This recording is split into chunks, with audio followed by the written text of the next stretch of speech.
Hola, ¿qué tal? Bienvenido nuevamente a esta revisión que hacemos conjunta de un curso de milagros. Y este podcast se llama Comentarios sobre un curso de milagros. Hemos estado revisando ya las primeras partes del libro de texto, entrando ya en él de lleno, con la expiación y los milagros. Tercera sección del capítulo primero llamado El significado de los milagros. La expiación y los milagros, como lo apuntamos la ocasión anterior, es un texto bastante explícito, bastante generoso en cuanto a las posibilidades de resolver la problemática que a través del curso de milagros se va planteando, que a final de cuentas es la problemática del hijo dormido, del hijo que cae en ego, del hijo que hace válida la idea de separación y adopta el pensamiento de separación como el modo creativo para imaginar una realidad que no es la que Dios manifiesta y que no tiene por tanto las características de todo lo que Dios manifiesta, que es en unidad, en amor. En la ocasión anterior llegamos a hablar acerca de ciertas aclaraciones que hace el redactor del texto al respecto de, por ejemplo, palabras o frases como no nos dejes caer en la tentación, que brevemente recapitulando significa, según el texto, reconoce tus errores y elige abandonarlos siguiendo mi dirección. Mi dirección es la de Jesús. Con eso se refiere el texto a mi dirección. Hoy abundamos en todo este texto y empezamos diciendo que, como el texto implica, como el texto apunta, el error no puede amenazar realmente a la verdad, la cual siempre puede resistirlo. En realidad, solo el error es vulnerable. Eres libre de establecer tu reino donde mejor te parezca, pero no puedes sino elegir acertadamente si recuerdas esto. El espíritu está eternamente en estado de gracia. Tu realidad es únicamente espíritu. Por lo tanto, estás eternamente en estado de gracia. Mi primer comentario va en el sentido de apuntar la importancia de la atención, la importancia que juega la atención en todo esto. Yo siempre he dicho que donde está tu atención, está tu realidad. Algunas personas han dicho que donde está tu atención, está tu tesoro. El curso nos dice en este momento que la atención es importante. De hecho, apunta cuál es la tendencia natural de la atención en cuanto al ser humano, en cuanto al ser que piensa. Y va en este sentido, repito, el espíritu, dice el texto, está eternamente en estado de gracia. Tu realidad es únicamente espíritu. Si donde está tu atención está tu realidad, entonces basta con poner nuestra atención en donde corresponde de manera natural, a partir de lo que Dios ha dispuesto para sus hijos, o para su hijo unigénito, es decir, en el espíritu. Si así hacemos, entonces estamos en estado de gracia. Es maravillosa esta fórmula. Si nosotros aprendemos de ella que nuestro estado natural es poner nuestra atención en el espíritu, entonces caemos en estado de gracia. Entramos en estado de gracia. Recuperamos el estado de gracia. Sigue el texto. Desde este punto de vista, la expiación deshace todos los errores y de esta forma extirpa las raíces del temor. Cada vez que experimentas las palabras tranquilizadoras de Dios como una amenaza, es siempre porque estás defendiendo una lealtad mal situada o desencaminada. Pensemos en eso. ¿Cuántas veces nos defendemos en el día? ¿De qué nos defendemos en el día? ¿Cuántas veces, por tanto, atacamos en el día? Lo hacemos, en cualquier caso, porque estamos poniendo nuestro reino, nuestro tesoro, nuestra atención sobre el mundo, sobre lo que de suyo divide, separa, conflictúa, enfrenta. Al proyectar eso, dice el texto, sobre otros, los aprisionas, pero solo en la medida en que refuerzas los errores que ellos ya han cometido. Eso los hace vulnerables a las distorsiones de los demás, ya que la percepción que tienen de sí mismos está distorsionada. ¿Por qué está distorsionada? Porque nos vemos como lo que no somos. ¿Cuándo nos podemos ver como lo que somos? Cuando nos vemos como Dios nos ve. Y aquí está una posible solución de todo este asunto del ego, la ilusión, la separación el lugar que no es lugar, el mundo, el universo, que no es lugar, digo, desde el punto de vista de Dios. Se trata de ver todo desde el punto de vista de Dios. Pero ¿cómo podemos ponernos en el lugar de Dios y ver las cosas como Él las ve? Bueno, en esto el curso es muy generoso. En todo momento nos está queriendo mostrar cómo es que Dios ve a su Hijo. Y nos dice claramente, Dios ve a su Hijo como inocente. No ejerce ningún juicio sobre Él. Si alguno ejerciera sería, es inocente. Es por tanto un dictamen. Así lo decreta. Y no puede ser de otra forma, puesto que Dios es todo amor. Y Él crea extendiéndose, contrariamente a como supuestamente manifiesta el ego, que es proyectándose. Y el texto dice además, el que obra milagros tan solo puede bendecirlos, lo cual desvanece sus distorsiones y los libera de su prisión. Se refiere a los demás, a quienes caen o caemos en el error.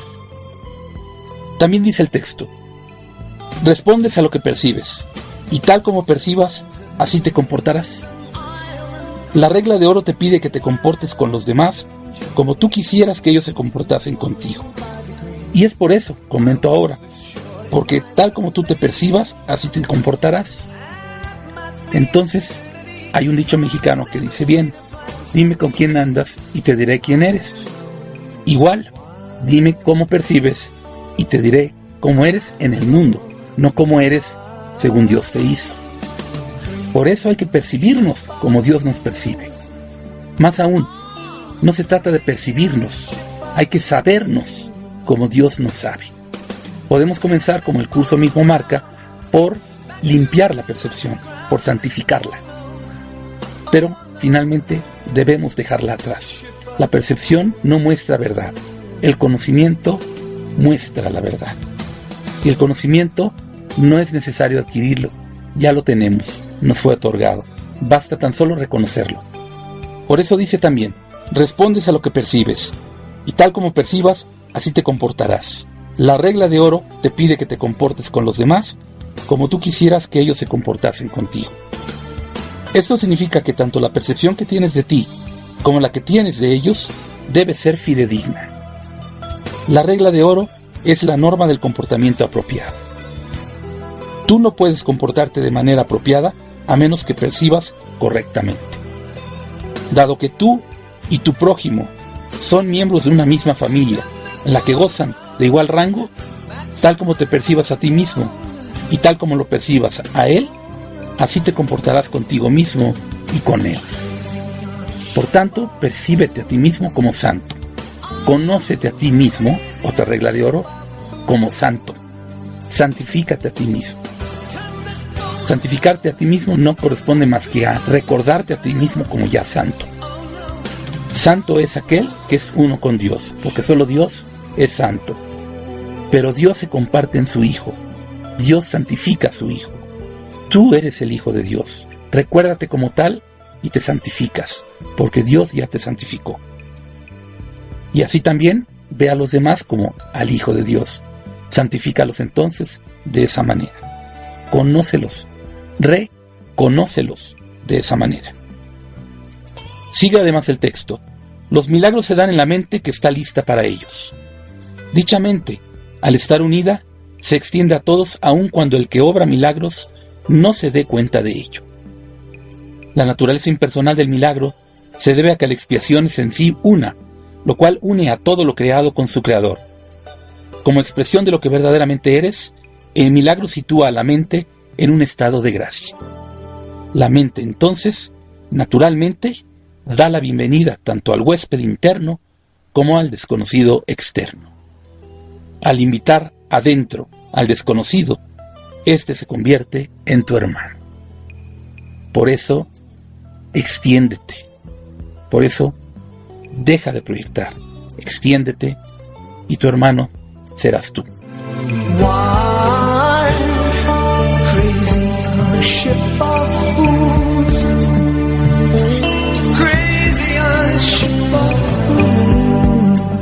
Estás escuchando comentarios sobre un curso en milagros y estamos revisando una sección muy importante del texto relativa a la expiación y los milagros. Yendo más allá, en el texto se dice: el hecho de que el milagro pueda tener efectos en tus hermanos de los que ni siquiera eres consciente no debe preocuparte. El milagro siempre te bendecirá. Esa es la cuestión. Tiene que bendecir, puesto que viene de Dios, puesto que es administrado, y veremos cómo y por qué. Los milagros que no se te ha pedido que hagas no dejan de tener valor. Siguen siendo expresiones de tu estado de gracia, pero dado mi absoluto conocimiento del plan en su totalidad, yo debo controlar su ejecución. Aquí hay una cuestión a tomar en cuenta. Dado que no estamos en estado de gracia, dado que estamos en estado de percepción y no de conocimiento, lo que nosotros entendemos, lo que nosotros sabemos, es limitante, es limitado, no abarca al todo. El todo solo se puede conocer a partir de la unidad.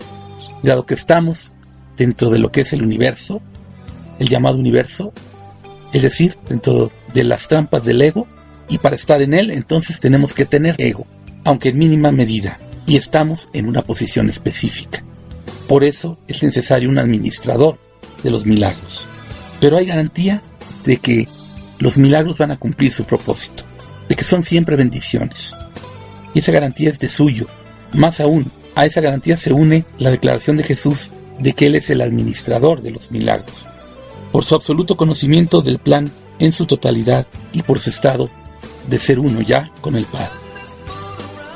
Dice el texto: la naturaleza impersonal de la mentalidad milagrosa asegura tu gracia, pero solo yo estoy en posición de saber dónde pueden concederse. Esto dice Jesús y es por lo ya apuntado. En el párrafo 9 dice: los milagros son selectivos únicamente en el sentido de que se canalizan hacia aquellos que los pueden usar en beneficio propio. Puesto que esto hace que sea inevitable el que los extiendan a otros, se suelda una fuerte cadena de expiación. Esta selectividad, sin embargo, no toma en cuenta la magnitud del milagro mismo, ya que el concepto de tamaño existe en un plano que de por sí es irreal. Dado que el milagro tiene como objeto restablecer la conciencia de la realidad, no sería eficaz si estuviese limitado por las leyes que gobiernan el error que tiene como objeto corregir. Por eso el milagro es una garantía. El milagro está administrado. El milagro es una bendición. El milagro es un medio de comunicación entre Dios y su Hijo dormido. El milagro está en cada uno de nosotros, Él llevarlo a cabo. Bien pedido, bien concedido, bien administrado. Entramos ahora a la cuarta sección del capítulo primero, el significado de los milagros, en donde se nos dice cómo escapar de la oscuridad. Esto es muy importante. Dice el texto: escapar de la oscuridad comprende dos etapas. Primera, el reconocimiento de que la oscuridad no puede ocultar nada. Este paso generalmente da miedo. Segunda, el reconocimiento de que no hay nada que desees ocultar, aunque pudieses hacerlo. No hay nada que ocultar efectivamente, porque en la realidad todo se abre, todo es conocimiento. No es el hacer de Dios ocultar las cosas. Es en cambio el hacer del ego, un hacer solamente aparente, el ocultarlas. Y este es un error de pensamiento, no de hecho, sino de pensamiento. ¿Cómo se corrige eso? Corrigiendo al pensamiento, entendiendo que en la realidad nada se oculta ni tiene por qué ocultarse. Más importantemente, como dice el texto, comprenderlo así, es decir, este paso te libera del miedo. Cuando ya no estés dispuesto a ocultar nada, no solo estarás dispuesto a entrar en comunión, sino que entenderás también lo que es la dicha y la paz. No ocultar nada. He ahí una clave de oro más, de las muchas que nos va dando el texto, en tan pocas páginas. La oscuridad, dice el texto, de hecho jamás puede ocultar a la santidad, pero tú puedes engañarte a ti mismo al respecto. Este engaño te hace temer porque te das cuenta en tu corazón de que es un engaño y realizas enormes esfuerzos por establecer su realidad. Es verdad, mientras que en la unidad, en el reino de Dios, nada demanda ningún tipo de esfuerzo, en el ego, el reino de la ilusión, todo exige esfuerzo. Esfuerzo de atención, esfuerzo de pensamiento, esfuerzo de apariencia física, aparentemente físico, esfuerzo de todo tipo. Si quieres tener una clave de oro más, piensa en esta posibilidad. Todo aquello que te demanda un esfuerzo es producto del ego. Todo aquello que te demanda un esfuerzo es en principio un error. No quiere ello decir que no debamos hacer en el mundo lo que el mundo a nuestro cuerpo le demanda. Pero sí quiere decir que podemos liberarnos de esa trampa desde nuestro pensamiento. Si lo pensamos correctamente, nos damos cuenta que entonces la equivocación está precisamente en pensar que las cosas son más allá del pensamiento. Otra regla de oro que te va a dar el curso en su momento es: las ideas nunca abandonan su fuente. Por tanto, el error de una idea no está más allá de la idea. Está en la fuente misma, en la idea. Lo que hay que corregir es la idea equivocada. Por tanto, si algún esfuerzo de corrección hay, es hacia adentro. Por eso también el curso te dirá: no busques afuera lo que está adentro. Repitiendo lo leído, la oscuridad de hecho jamás puede ocultar a la santidad. Pero tú puedes engañarte a ti mismo al respecto. Este engaño te hace temer porque te das cuenta en tu corazón de que es un engaño y realizas enormes esfuerzos por establecer su realidad. Este engaño te hace temer porque te das cuenta en tu corazón de que es un engaño y realizas enormes esfuerzos por establecer su realidad. El milagro sitúa la realidad en el lugar que le corresponde, es decir, en el espíritu, como ya vimos. A la realidad le corresponde estar únicamente en el espíritu y el milagro reconoce únicamente la verdad. Es decir, el milagro cede, el milagro se otorga sin esfuerzo. Por eso también el curso te dice que no hay grados de dificultad en los milagros, porque no se demanda un esfuerzo para llevar a cabo un milagro, porque el milagro es administrado por el Espíritu Santo. Jesús, junto al Espíritu Santo, lo administra. Un ser de unidad lo puede administrar también. Y lo que administra es el don de Dios para su Hijo, de ser como Él mismo, a su imagen y semejanza. Por eso se dice que el milagro sitúa la realidad en el lugar que le corresponde. A la realidad le corresponde estar únicamente en el espíritu y el milagro reconoce únicamente la verdad. De este modo, desvanece las ilusiones que albergas con respecto a ti mismo y te pone en comunión contigo mismo y con Dios. El milagro se une a la expiación al poner a la mente al servicio del Espíritu Santo. Así, se establece la verdadera función de la mente y se corrigen sus errores, que son simplemente una falta de amor. Por eso también el curso nos pide ver en el ataque una petición de amor. Si nosotros vemos en todo al amor, corregimos el error, corregimos el pensamiento equivocado. Hicimos ya el cambio de pensamiento y estamos en gracia. El milagro corre a través de nosotros, se hace a través de nosotros. Dice además el texto: tu mente puede estar poseída por ilusiones, pero el espíritu es eternamente libre. Si una mente percibe sin amor, percibe tan solo un armazón vacío y no se da cuenta del espíritu que mora adentro. Pero la expiación restituye el espíritu al lugar que le corresponde. La mente que sirve al espíritu es invulnerable. ¿Por qué es invulnerable? Recordemos lo que dice el libro justo al inicio. Nada real puede ser amenazado. Nada irreal existe. En esto radica la paz de Dios. Por ello, la mente que sirve al espíritu es invulnerable. Dice el texto además: la obscuridad es falta de luz de la misma manera en que el pecado es falta de amor. No tiene cualidades únicas propias. Es un ejemplo de la creencia en la escasez, de la cual solo se pueden derivar errores. Por tanto, un error es pensar que la oscuridad es real. No es así. La oscuridad no tiene cualidades propias. Es precisamente el cúmulo de falta de cualidades que sí son reales, las que da la apariencia, solo la apariencia de oscuridad. La oscuridad no es real, no existe. Además, la verdad, como dice el texto, es siempre abundante. En la frase 5, el párrafo 3 dice: los que perciben y reconocen que lo tienen todo, no tienen necesidades de ninguna clase. El propósito de la expiación es devolvértelo todo, o más bien, devolvérselo a tu conciencia. Se te dio todo cuando fuiste creado, exactamente como se les dio a todos los demás. Y no tenía por qué no ser así.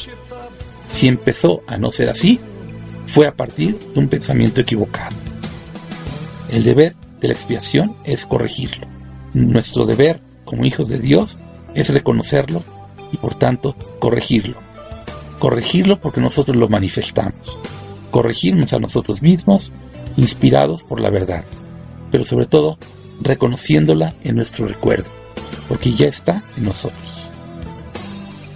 Vamos ahora al segundo corte. Estás escuchando Comentarios sobre un curso de milagros.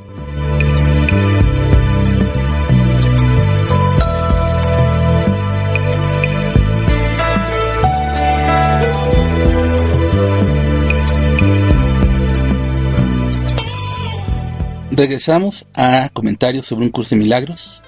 Estamos ya a punto de concluir este cuarto podcast de la serie. Y revisando nuevamente el capítulo 1, relativo al significado de los milagros, estamos en lo que al respecto de la oscuridad se dice, en la sección 3, que en su párrafo 4 comenta lo siguiente: el vacío que el miedo engendra tiene que ser sustituido por el perdón. Eso es lo que la Biblia quiere decir con ya no habrá más muerte, ya no habrá muerte, y por lo que yo pude demostrar que la muerte no existe. Es la tercera vez que en lo que llevamos revisado del texto, el redactor del mismo, en este caso Jesús, hace una aclaración acerca de frases que se dicen en la Biblia. Y este es un tesoro más que el curso de milagros nos ofrece: la corrección de lo que se dice en la Biblia en cuanto a lo que interpretamos de lo que se dice. Recuerden que esto es acorde con lo que el curso mismo propone, que es la corrección de un pensamiento equivocado. Por eso dice: eso es lo que la Biblia quiere decir con ya no habrá muerte, y por lo que yo pude demostrar que la muerte no existe. ¿Por qué? Porque el vacío que el miedo engendra tiene que ser sustituido por el perdón. Jesús dice: vine a dar cumplimiento a la ley al reinterpretarla. La ley en sí, si se entiende correctamente, solo ofrece protección. Claro, no puede ser de otra forma, cuando además se nos ofrece esa protección desde el inicio mismo del curso. Repito, cuando se nos dice: nada real puede ser amenazado, nada irreal existe. En esto radica la paz de Dios.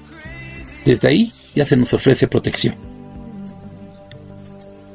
En la frase 5 del párrafo 4 se dice: son los que aún no han cambiado su manera de pensar quienes han introducido en la ley la idea de las llamas del infierno. Te aseguro que daré testimonio a través de todo aquel que me lo permita, y en la medida en que me lo permita. ¿De qué? De la protección de Dios. Aquello de lo que das fe demuestra tus creencias, dice el texto, y de esta manera las refuerza. Es como ya he dicho que digo yo: donde está tu atención, está tu realidad. Donde está tu atención, refuerzas la realidad que estás determinando con tu atención. Aquellos que dan testimonio de mí, dice el texto, están expresando por medio de los milagros que obran, que han dejado de creer en la carencia, en favor de la abundancia que han aprendido les pertenece. Esto es hermoso. Esas reflexiones deben quedarse con nosotros unos segundos más.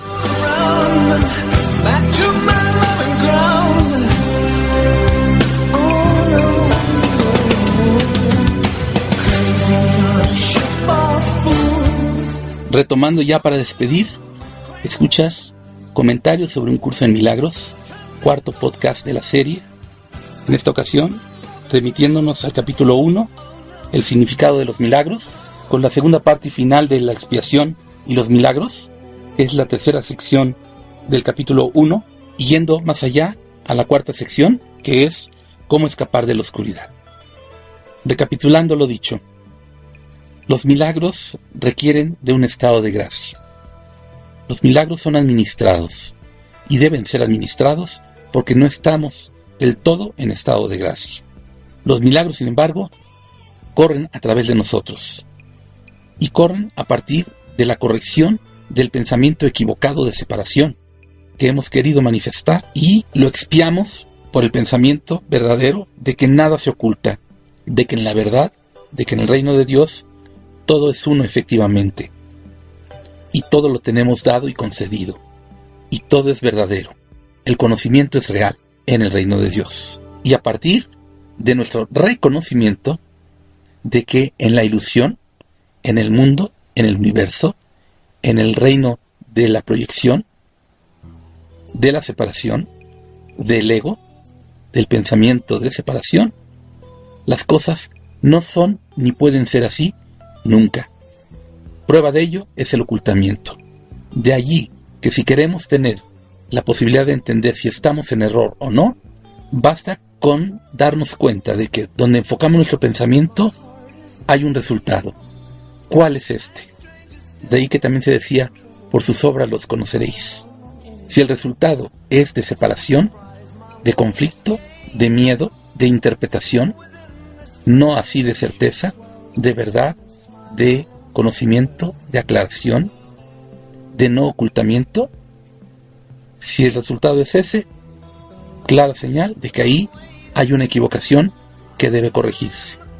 Pero la corrección debe corresponder al nivel en el que fue manifestada, puesto que si las ideas nunca abandonan su fuente, no hay que corregir en los hechos, hay que corregir en el pensamiento.